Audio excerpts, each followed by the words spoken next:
Welcome to our mightynein reactions. We are Tales of Exandria. And what's my mother's name? Now we're watching episode 2, and then we'll talk about it afterwards. 3, 2, 1, go. I'm so mind blown by everything, especially Asis, because having the motivation with his mom in the background. Look, Jester is my number one always, but I think I agree with you. Asis was probably the highlight of this episode. Holy shit. No, but it was Jester. It would be Jester if they hadn't shown all scenes beforehand. That's also true. The sharp moment with the paintings made so much sense. I mean, I love the balcony thing because of the repetition later on, but that was amazing. What did you think about the beginning scene? I loved it. In general, in the whole episode, I loved seeing Ford or seeing so much of Ford. I loved him immediately in the game, but I feel like in here they give him a lot more depth. He felt like such a more compelling character in this episode, easily with all of the backstory. So I love that. I think Sabian has a way bigger role now. It kind of got lost in the original. They talked about it, and he had a detective or something on him, or a bounty hunter or whatever. Yeah. But it was a sentence, it didn't really throwaway lines. There wasn't much in the original story, but here we actually have a face and everything. And to kind of wrap up the Ford thing, so we see Sabian blowing up the ship. Is that because he is connected to Ukatoa, or why was he blowing up the ship? So I was trying to remember. I feel like Sabian did do something there. No? There was something why he would have someone on Sabian to find him, but I can't remember if it was hey, he literally blew up the ship. I don't think that was mentioned in the show. Didn't Vandren work with Ukatoa? That was the whole thing? I mean, the blade is connected to They're Ukatoa, clearly worshipping it. So I'm scanning the wiki real quick. So as far as I can tell, Sabian and Ford grew up at the orphanage, or at least met there. Okay. And they were both crew of Vandren, obviously. But Sabian did sabotage the boat, which led to its sinking. And so it's the same thing, but not as detailed as we saw it now. So. And Lily also points out in the chat, which kind of makes sense, that Ford accidentally took the deal that was originally Vandren's, which was the sword, right? That was the whole. Yeah. Well, also, I missed the part where we see the Wild Mother, the statue and stuff. Yeah. I need to rewatch it. But I will say it's only that is 3 seconds. Tattoo. I think so. It looks like it.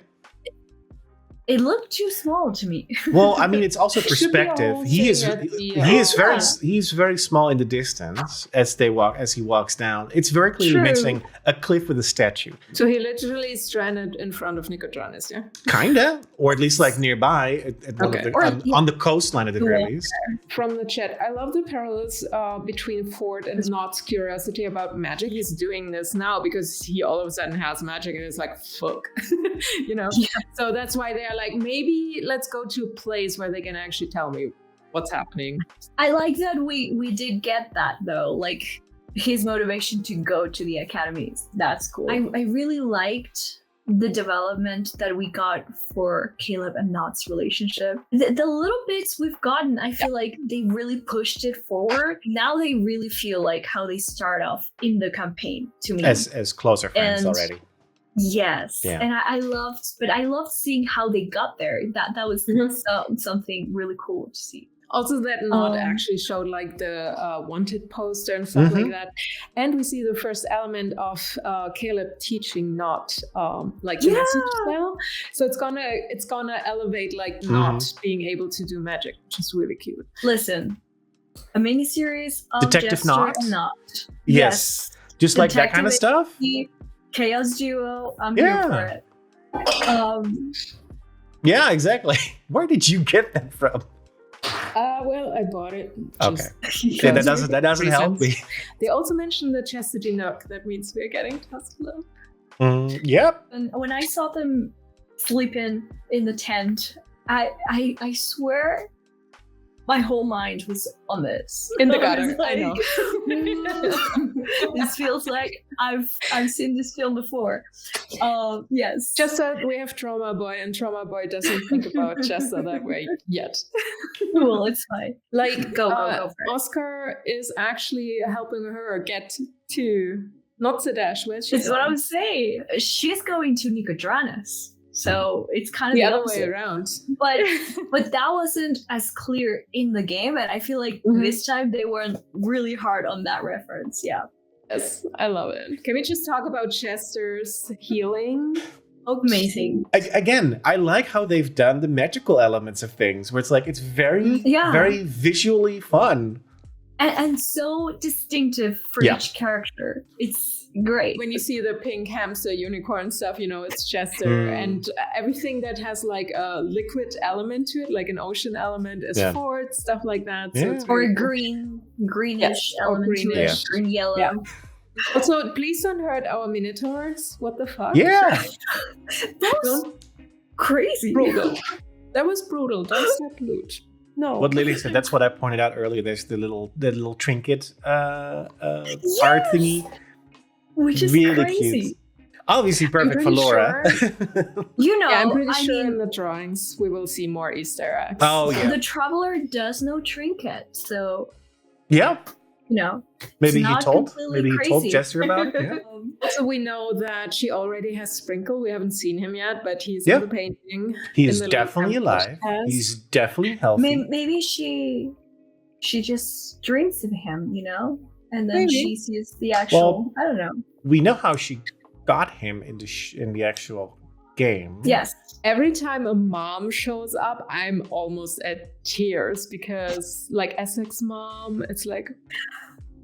Okay, that was crazy. That was such a big change because since the moment they mentioned the mom, I was like, I don't feel like we ever met her or mentioned her except for, like, once.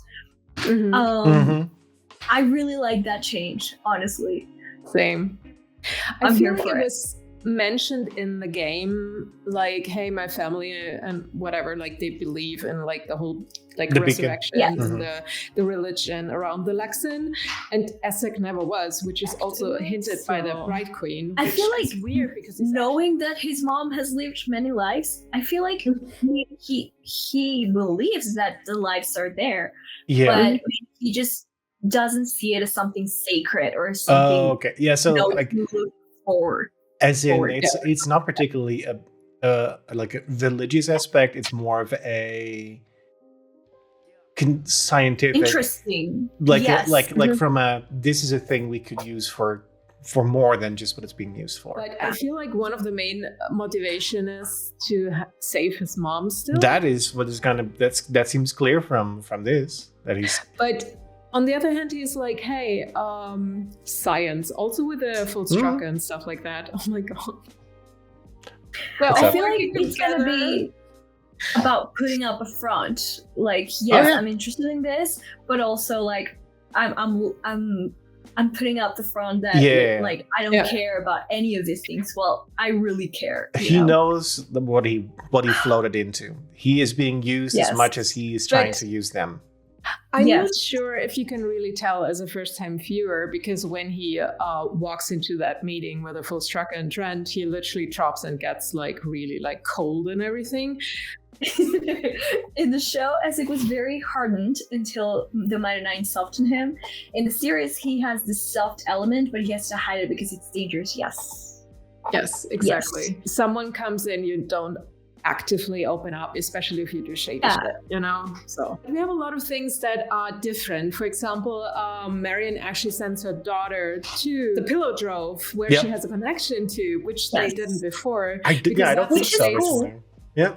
It is really cool. She just got paid to go there, Originally, Chester just gets a room there and sends a message to her mom to get more money and stuff like that. Like this, she already has a place to go to, which I love.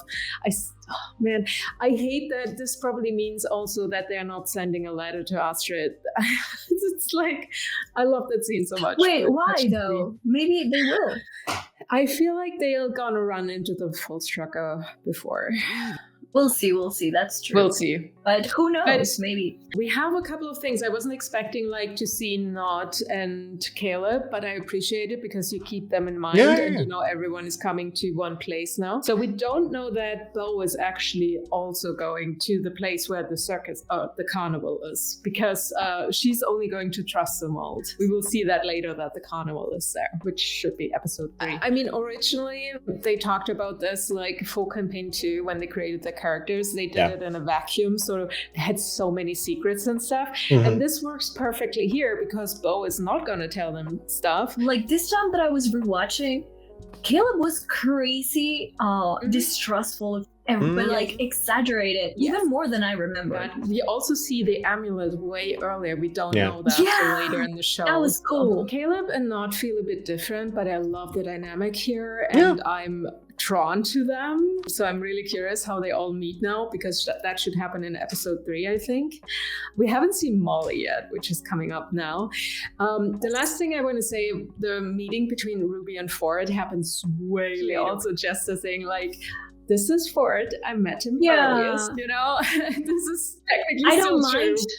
Yeah, I don't mind the change because I like it this way, but I also, I love the other way, and I would have loved to see that. I love both, but it works. Big shout out to the showrunner. You did well. In these 2 episodes, changes have worked perfectly. Yeah. I think the only 2 that I'm still a bit we'll see how they go. The fact that Bo already doesn't trust Zenith, I feel I like that better in the campaign than here. And I'm just worried about Yasha. I think that's my only concern so far. Otherwise, all good. Yeah, the whole Yasha thing, not having the connection with Molly would... We'll see how that goes. We'll see. Time is a word soup, guys. The biggest concern so far. Time is a word soup. Or timey-wimey, so... Episode 2 was amazing. I love Jester. I love Ford. Essek was the highlight, I think, in a way for me. And Caleb and Nott finally are Caleb and Nott, so that's amazing. We're moving on to episode 3.